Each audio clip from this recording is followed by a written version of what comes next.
let's talk about technique.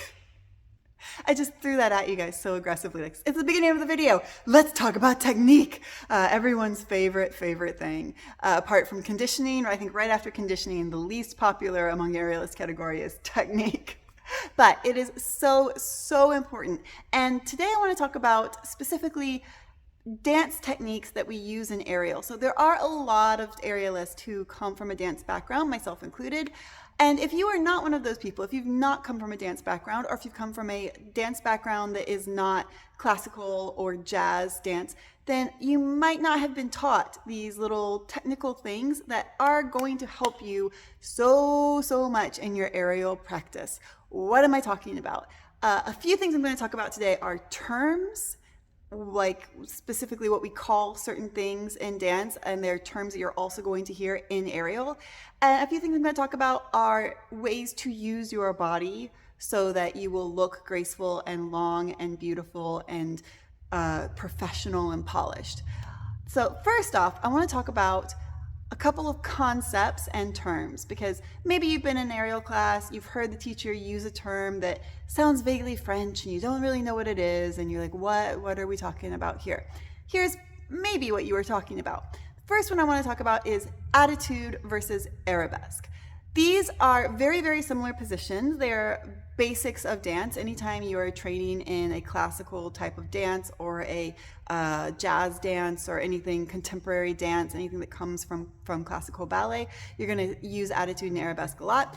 Attitude is holding your leg behind you with your knee as high as or higher than your foot. So in other words, turned out. You're turning your leg out. We're going to talk about turnout in just a minute if you don't know what that is. And your leg is fully 100% behind you. It is not out to the side at all. That's an attitude. An arabesque is exactly the same thing, except your leg is straight. So your leg is behind you, it is fully straight, and you are holding it really crossed over behind you. It's not coming out to the side at all. So you might use these for a spin. You have attitude and arabesque spins. We also have attitudes and arabesque in the air. If you have a position where you have one leg down and one leg behind you, it's probably going to be an attitude or an arabesque position. These are really useful terms to know, just so if you get that thrown at you by a teacher, you can pick it up really fast. Like, oh yeah, I know an attitude. I know an arabesque. Tick, done. Moving on to the next thing. Next, let's talk about turnout. Turnout is when you have two legs that are going away from each other. In other words, you are pointing your feet out towards the sides. Your toes are going out towards the sides.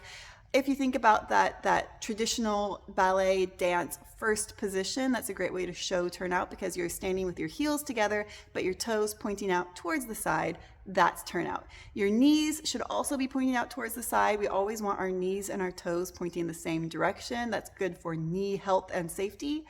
And you're using all the muscles in your upper thighs, in your bum, in the inside of your legs to turn out those legs, to rotate away from the inside of your body out towards the sides. Why do we need turnout for aerial? In classical ballet, we use turnout for every single thing. It just makes a lot of positions look nicer. It's kind of the same principle for aerial, that if you're using turnout, there's a lot of positions that a turned out version of that position is going to look a lot nicer than a turned in or parallel version. All right, next up, I want to talk about en dehors versus en dedans. We're going deep into the French now, guys. En dehors and en dedans are spinning concepts, and we use them in dance to talk about pirouettes or turns. Anytime you're turning in classical ballet, you're turning either en dehors or en dedans. And the same is true in aerial. Anytime you're turning either en dehors or en dedans, even if you don't know it. En dehors is going away from your front leg. So if I was to start spinning with one leg in front, one leg in back, and I'm spinning away from my front leg, so for example, if I have my left leg in the front and I'm spinning towards my right, that is en dehors. If I have my left leg in front and I'm spinning towards my left, I'm spinning towards my left leg, and that is en dedans. en dehors, away from the leg, en dedans, towards the leg. Now, of course, there are variations on this where you're spinning with your back leg, but it's the same concept. If you're spinning towards the leg, it is en dedans. If you're spinning away from the leg, it is en dehors. Always, always, always. So no matter which way you're spinning, no matter what leg you're spinning with, you are going either en dehors or en dedans. This is a great shortcut in your brain to just have as a shorthand to tell yourself, okay, I spin en dehors on my left leg. You know which way that is. You don't have to stop and think about it when you're doing your choreography. You just got to memorize that one little fact. It's just a nice little shorthand. All right, let's talk about a couple of movements that dancers are used to doing that will help you if you don't come from a dance background. The first one is, of course, pointing and flexing your feet.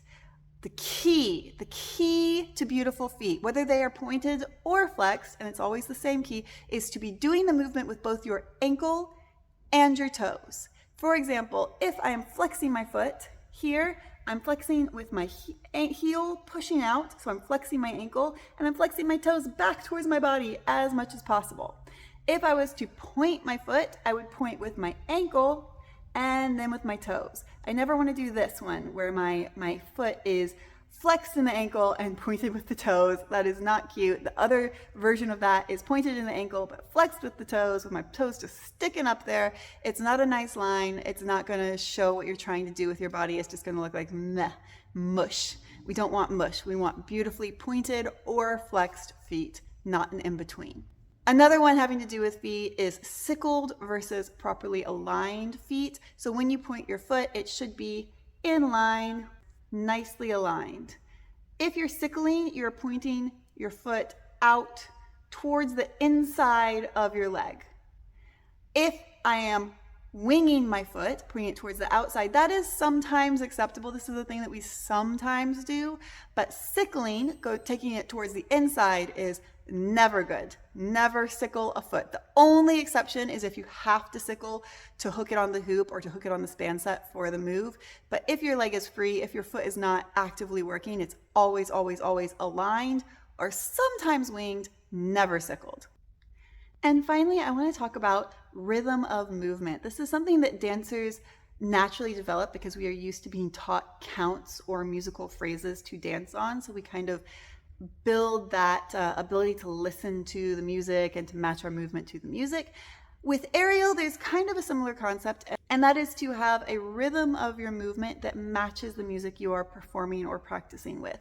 Anytime you have music playing, you want to be listening to that music and you want to be doing movement that matches it a little bit. So, for example, if I'm listening to something very slow and graceful, I want to do nice, slow, graceful moves to match it.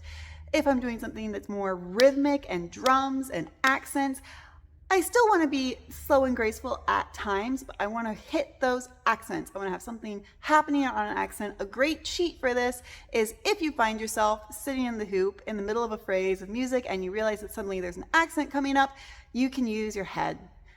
Just a big head roll on the accent is a great way to look like you planned it, but you actually got caught out, but you're not letting it show because, oh, look, a head roll. I meant to do a head roll here on this music. This was totally my plan all along. It's a great cheat. So matching your movement quality to the music. So matching your movement quality to the music and being sure to have movements on accents is going to make a huge difference anytime you are doing a combo with music or doing an entire choreography with music. Anyway, that was the dancer talk for today, where we've leaned far, far into Dancerland, and I hope you guys enjoyed our little foray into Dancerland.